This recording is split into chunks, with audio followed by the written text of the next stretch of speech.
ئازیزانمان لە تەوەری یەکەمدا باز لە بابەتێک دەکەین کە ئەوێش دەستکەوت و گەورەی پاراستنی شەرم و شکۆی ئافرەتانە. هەمیشە بە ئەوەی باز لە شەرم و شکۆ یاخود باز لە بابەتە جوانەکان بکەین دەگەڕێنەوە بۆ سەردەمی پێغەمبەر درودی خوای لەبێت. فاتیمەی کچی پێغەمبەر کاتێک نەخۆش دەکەوێت و لەسەر مەرگدا دەبێت بە ئەسمای کچی عوبەید دەفەرمێت کە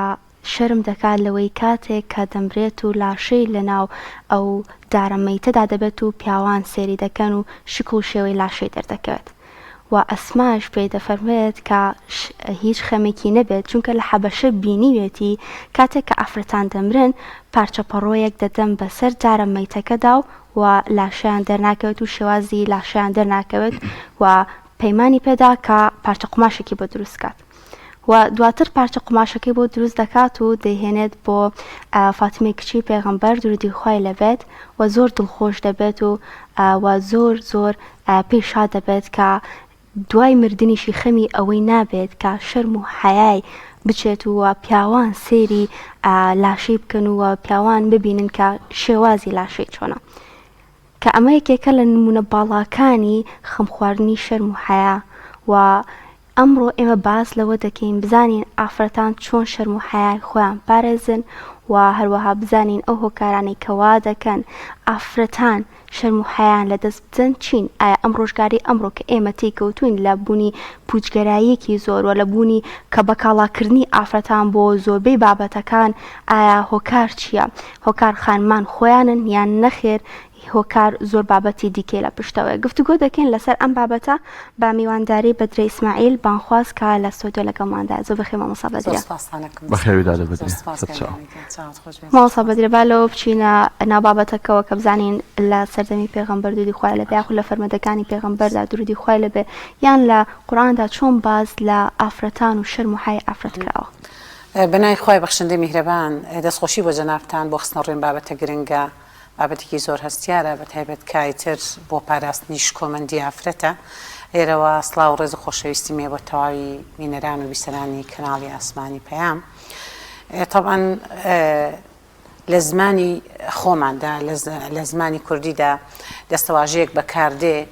کە باس لە شەرمەکات بۆ مرۆڤ کولەن بە تایبەتتر بۆ ئافرەت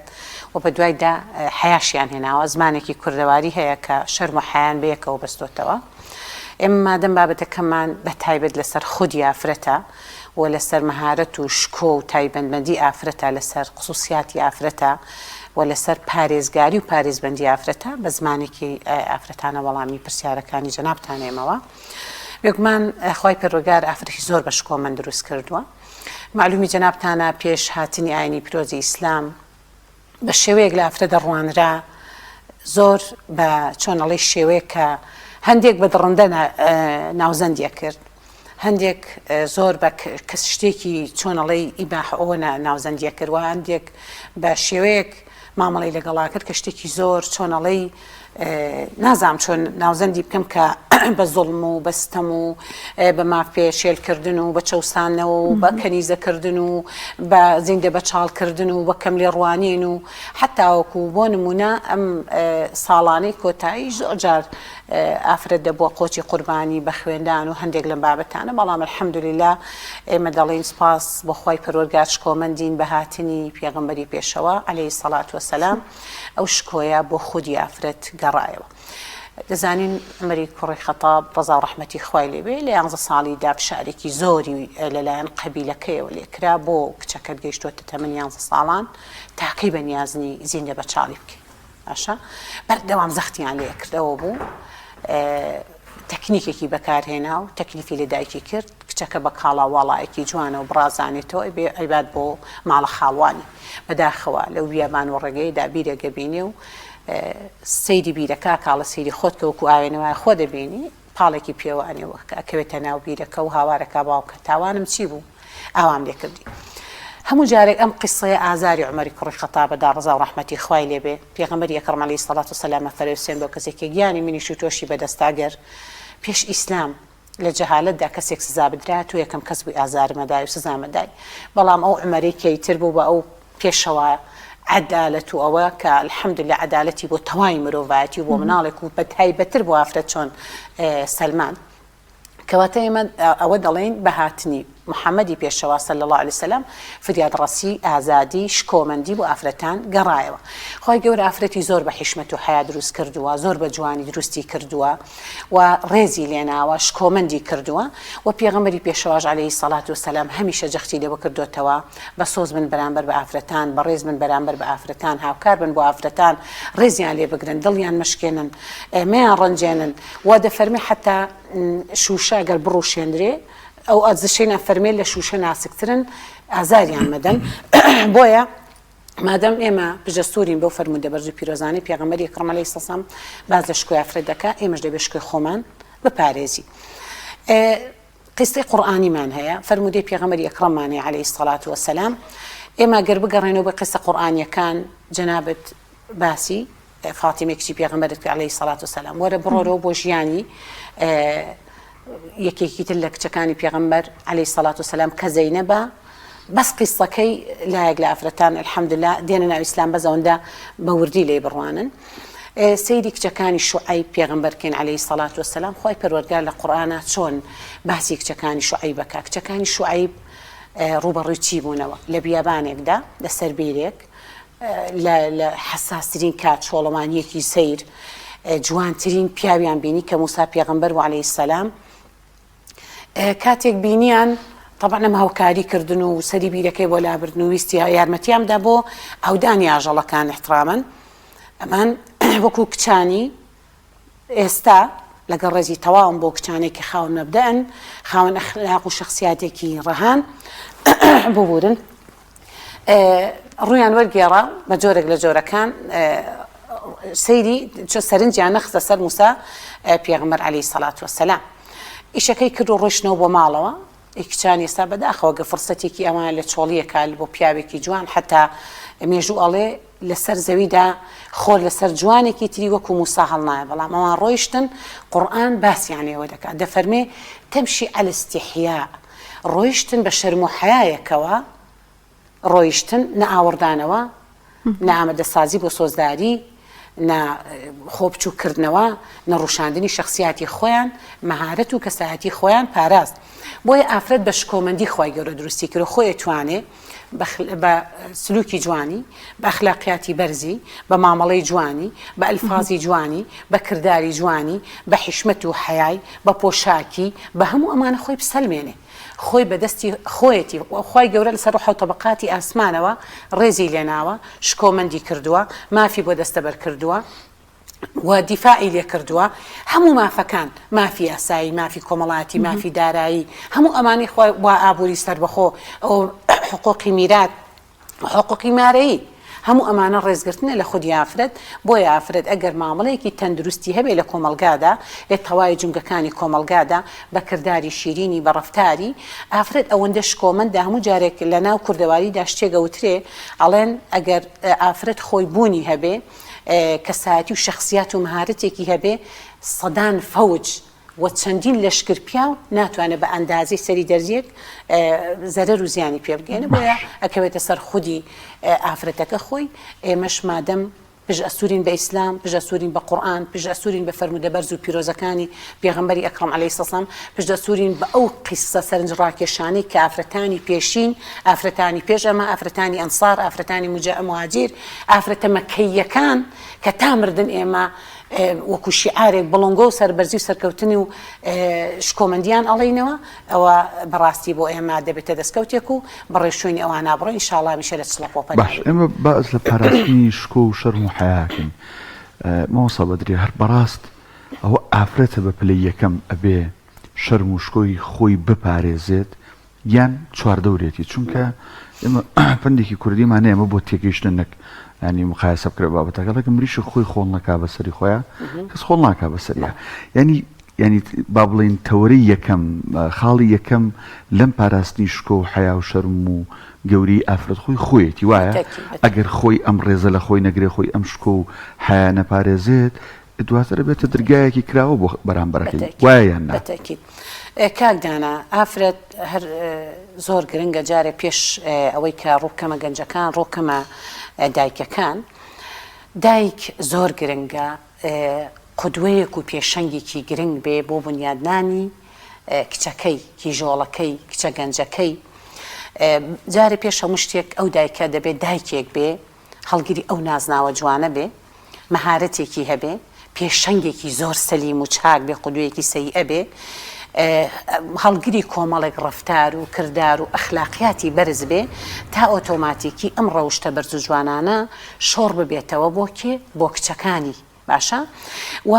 خۆی لە خۆیدا کە خاوەنی ئەو کەسایەتیە بوو ئۆتۆماتیکی ئەم کەسایەتی بۆ کچەکەی بنیا دەنرێ بۆیە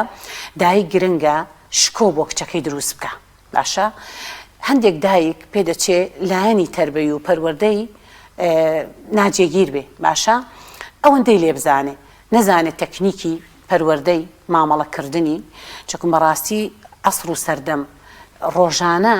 ئەگەر بێت و خۆت ئەبدەیت نەکەیتەوە و ئاشنا نەبی بە ڕووداوەکان و خۆت نەگونجێنی لەگەڵ بارودۆخەکانە جێ دەمێنی و دەرەقەت نایەی و بەرکەوتت ئەبێ و لەگەڵەوەشدا خەسارت من دەبی ئەگەر فریانەکەوی بۆی دای گرنگە پێش ئەوەی کچەکەی ئاراستەی کۆمەلگاکە کە ئێمە بەرکەوتنمان لەگەڵ تەواوی جمگەکانە بێ بنیادی کچێکی زۆر لێهاتوو بنێ باشە بە دروستکردنی کەسایەتیەک پەروەردەیەکی سەلیم پێش هەموو ئەوە وتما پێشەنگێکی باش بێ دایکەکە پەروەردەیەکی سەلیم تەکنیکی زۆر باشی هەبێ بۆ پەروەردەکردنی حەکیمانە مامەڵەی لەگەڵا بکە شکۆمەندیکە شکۆی بۆ دروست بکە وەسف و پیاهەڵدان نەک بۆ نمونە سەرکوتکردن باشە بچووکردنەوەی لێدانی هەزبریندارکردنی بەکەم سیرکردنی بە دەرەجە دوو لێڕوانینی و نیشانی بدا تۆ زەعیفەی لە کۆمەلگادا هەمیشە سەرکسکانە ئافرەت خی گەورەکە بە شکۆمەند درستی کردەوە بە حیشمەت و حیا درستی کردووە بە ڕێز و تەقدیرەوە درستی کردووە ئەتوانێت خۆی بنیانێ بەڵام جاری وایە پێچەوانەکەشی ڕوئەدا دایکێکی شکۆمەندی هەیە زۆر جوهدیژەکە نەتیجەکەی نەرێنی دەرەچێ بەڵێ بەدەست خودی ئافرەتە ئێمە ئیسلام مافی پێدامین لە پێگەیشتنمان لە تێگەیشتنمان و لە خزمەتکردنمان لە تەواوی کایەکانی ژیان ئیتر ئەو کایە ئایا سیاسی بێ ئایا دەعەوی بێ ئایا تەندروستی بێ ئایا کۆمەڵایەتی بێ دارایی بێ ئیداری بێ هەر بابەتێک بێ لەو بابەتانە ئیسلام ئەو مافی پێدامین کە ئەو فەراغ و کەلێنانە پڕکەینەوە بەڵام لە کەوانەیەکدا بە چوارچێوەی شەرعی بە حدودی شەرعی بە پێوەری شەرعی بە خۆپاراستن لە بابەتە ناشەرعیەکان بۆیە میادەم ئیسلام ئەو مافی پێداوین بۆ نمونە بۆ فەراغی پزیشکیمان هەبێ ئافرەتێکی دکتۆرە مڕاجعی ئافرەت نەبینێ لە بوارەکانی ترا بۆ ئافرەت ڕۆڵی خۆی نەبینێ بەڵام ئەو ئافرەتەی کە دەبێتە خاوەن هەر پیشەیەک دەتوانێت خۆی بسەلمێنێ ئافرەت ئەتوانێت دەرگا بکاتەوە بۆ فیتنە و دەتوانێت تەواوی دەرگاکانیشدا بخا بەڕووی ئەو فیتنێدا کە ڕۆژانە ڕوبەڕووی دەبێتەوە خی گەورە ئافرەتی بە جوانی و شۆخ و شەنگی و شکۆمەندی دروست کردووە بەڵام داوامان لێ دەکا کە شکۆمەندیەکەمان جوانیەکەمان پارێزین بەم پۆشاکە شەرعیە و پاشان لەگەڵ پۆشاکە شەرعیەکەدا کردەوەی جوان کردداری جوان ئەخلاقیاتی جوان مامەڵەی جوان لەگەڵ ڕەگەزی بەرامبەر ئاکەی ئەگەر ئافرەتێک خۆی بوونی هەبێ ئەساسیاتێکی هەبێ کەسایەتیەکی هەبێ خاوەنی شخصیات و ئەخلاقیاتێکی بەرز بێ بەڕای من ئەگەر لە ناو سەدان پیاوە هەبێ ناتوانن بە ئەندازەی سەری دەرزیەک ئاماژەی بۆ بکەن یا پەنجەی بۆ درێژکەن سەبارەت بە ڕوشاندنی کەسایەتی بۆیە ئەوە خۆی خودی ئافرەتە ئەتوانێ لە مامەڵەکردنیدا لە هەڵسوکۆکردنیدا لە کارکردنیدا بە شێوەیەکی زۆر سانە و ئاسان و نۆرمە مامەڵە بکە لەگەڵ ڕەگەزی بەرامبەر حەزەر بکە بنمونە لە ناو گەنجانی ئێمەدا لە کەرتی تایبەت و لە کەرتی گشتیدا کاکدانە هەندێک حاڵەتی نەشاز و نەخوازراو هەیە کە ناجوانە و نامۆیە بە عرف و عاداتی کۆمەلگا و لەگەڵ ئاینی پیرۆزی ئیسلاما یەک ناگرێتەوە من بە حکمی کاری پەرلەمانی مۆکاتەکە بە دواداچووم لە دام و دەستگاکان ناکرد عنی جاری وابوو ئافرەت سنووری شەرعی تێپەڕان بنمونە بە ناوی خوشکایەتی و برایەتیەوە بینیومە فەرمانبەر ڕەگەزی بەرامبەری ماچ کردووە کە گەنجەکە بۆ خۆی یا پیاوەکە شۆک بۆ تێتی ینی پێی شتێکی سەرسوڕمان بوو بەس ئەمە من ئەڵێم ئەمە لە شکۆ و مەهارەت و کەسایەتی ئافرەتەکە مەکاتەوە هیچ کەسێک برات نییە غەیری ئەوەی کە خوای پەروەردگار بۆ تۆی حەڵال کردووە هیچ کەسێک مەحرەمی تۆ نییە ئەوەی کە خوای پەروەردگار لە سوورەتی نیسا و نوردا بۆ تۆ ڕیزبەند کردو و حەڵاڵی تۆن بۆیە ئەوەی کە حرامە مطلقاً بۆ تۆ حرامە بۆیە دەبێ مامەڵەیەک بێ کە حدودە شەرعیەکان بپارێزی شکۆی خۆت بپارێزی بە هەندێک دەستەواژە هەیە لە ناو بازاڕایە لە ئەو شوێنانی بەرکەوتن لەگەڵ ڕەگەزی بەرامبەرا هەیە ئافرەت بە جۆرێک لە جۆرەکان خۆ ناسکردنەوە مڕونەت نواندن دەستەواژەیەک بەکارهێنێ وشەی کوڕەکە باشە کاکدانە هەم لە کارکردنت هەم لە شوێنی وەزیفیت لە کارکردنت هەم لە دەرەوە لە هەر شوێنێک کە بە شێوەیەکی وا دەرگات کردەوە و ئەم دەستەواژانەی کە هەستی بەرامبرت ئەجۆڵێنێ کردەوە لە کەسایەتی تۆ ئەدات بۆیە چەند جوانە کاتێک تۆ لە شوێنی کارەکەدا وشەی براکەم یا کاک بەکاربێنی ئێستا بۆ نمونە من تێبینیمێ لەسەر بابەتی ڕاگەیاندنیش قەیچێکە ئەگەر کاتێک لە دەرەوە یەکێک وەرەگیرێ مۆزیعەکە ئافرەت بێ با مۆزیع ژنەکە وشەی کاک بەکاربێنێ بۆ لەبەر ئەوەی دەرەوە ئەو فیتنەی کە ڕووتێکە دەرگای دەرەوە دابخە بەڵگەنە بەدەستەوانی دەرەوە بۆ ئەم کچە بە وشەیە خۆ هاوسەری نییە خۆبرای نیە خۆ باوکی نییە بۆ وشەی کاکی بەکارێنە وشەی ڕێز زۆر گرنگە بۆ بەرامبەر بەکاربێ من باوکم زانای ئاینی بوو بیرمە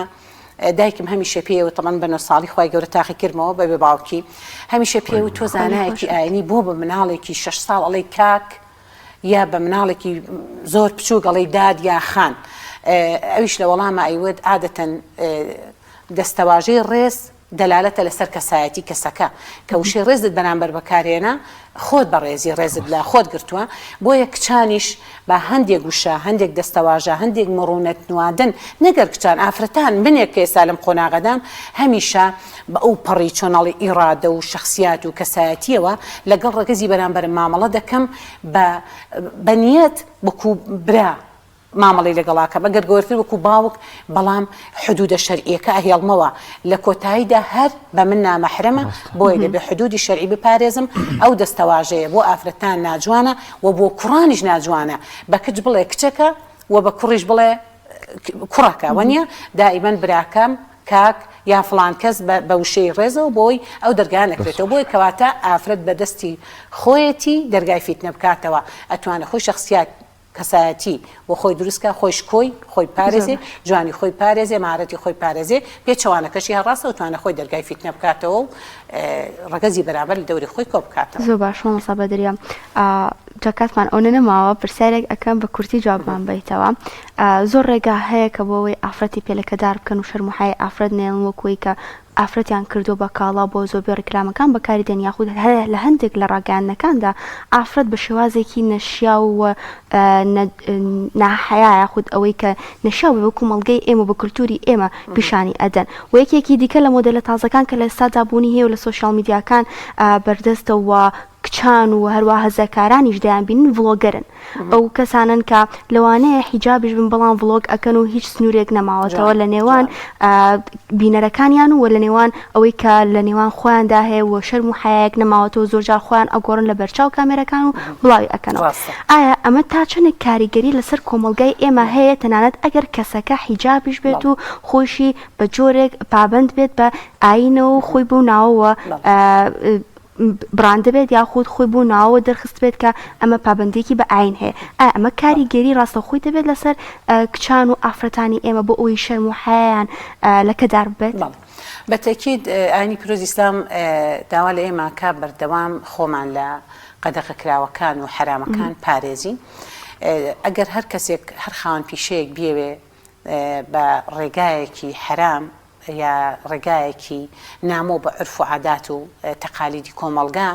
مامەڵەی کرد یا داهاتێکی بەدەستێنە ئەو داهاتە ئەچێتە بابی حرامەوە جارێ لایەنە داراییەکەی لایەنە کۆمەڵایەتێکەشی عادەتەنە بێ کێچ ئەوە ئافرەت زۆر لەوەش کۆمەنتر بێ بڕوات کارێک پیشەیەک هەڵبژێرێک کە لە کەسایەتی ئەم کە ئافرەتە بدە لە شکۆی ئەم کەسە بدە و حرام بەدەستبێنێ و تەسیر و کاریگەری سلبی بۆ خێزان و خانەوادە و کۆمەڵگەشکەشی جێبهێڵێ ئێستابارەت بۆی کە جەنابی باسی دەکەی پێدەچێ هەندێک کەس بۆ نمونە هەندێک کار بکات ئیتر بە هەر ستایلێک بە هەر تەکنیکێک لە چوارچێوەی باڵاپۆشیەکدا ئیسلام لەوە بێدەنگ نابێ کە بنمونە کارێک کە ناوی ناوە نامۆ، ناوی ناوە ناجوان، ناوی ناوە حرام، ناوی ناوە مۆدل، ئەو مۆدلە لە حدودی حدودی شەرعی تێپەڕان بێت چوو بێتە حدودی ناشەرعیەوە مطلقاً ئەو بابەتە حرامە. بۆیە ئێمە لێرەوە پێش ئەوەی ڕوو بکەینە ئەو ئافرەتانەی کێشتا ناباڵا پۆشن و ئەو جۆرە کارانە دەکەن ستۆپێککەن شکۆی خۆیان، مهارەتی خۆیان، کەسایەتی خۆیان زۆر لە داهات و هەندێک لەو پیشانێکەوان دەستیان داواتێ گرنگترە و پاشان دەگەڕێمەوە بۆ لای ئافرەتە باڵاپۆشەکان. من دەڵێم ئافرەتی باڵاپۆش لەگەڵ ڕێزی تەواو بۆ ناباڵاپۆشەکان و ئێمە هەمیشە ئێمە لە دۆڵەگین ئەوان لە دۆڵێکی تر دوعای هیدایەتیان بۆ دەکەین و هەمیشە ئینشاڵڵا لیانەوە نزیکین و لیانەوە نزیکە بین. بەڵام بەڕاستی ئەوەی کە بڕیارێکی دروستی یاوە، بڕیارێکی شکۆمەندیاوە، پۆشاکێکی شەرعی پۆشیوە، هەڵگری شیعارێک و نازنامەیەکی جوانە، ئەم باڵاپۆشیە کە جێبەجێکردنی نەسی قورئانە نابێ بێڕۆشێنی، نابێ ناجوانی بکەی، نابێ بیخەیتە ژێر پرسیارەوە، نابێ کارێکی کەوا بزانن ئەم کارە لە چوارچێوەی حیجابە. ئیسلام بخۆی جوانە، زۆر گەوهرە، زۆر جەوهرە، جوانێکی ڕاهای هەیە. لە جوانی ئیسلامەوە بۆ ئیسلام دەڕوانین، بەڵام نابێ ئێمە بە هەندێک کردار، بە هەندێک سلوک، بە هەندێک مامەڵە ناجوانی بکەین. کەواتە ئەو بابەتەی جەنابی باسی دەکەی کارێک کە لە حدودی شەرع جێگەی نەبێتەوە بە باڵاپۆشی و بە ناباڵاپۆشی هێڵی سوورە، بۆیە بەڕاستی بە دەستکەوتی داهاتەکەش من نەتوانم نایی بنم و داهاتە حرامە و تەئسیر و کاریگەری لەسەر کەسایەتی ئەو ئافرەتە دروست دەکات. ڕێز بەدری ئیسماعیل بانخواست سواز بۆی لەم تەوەرێ لەگەڵمان بوویت. سپاس بە جەنابی دەست خۆش تان، مامۆستا بارەمانتون لەبن لەشتان ساغ.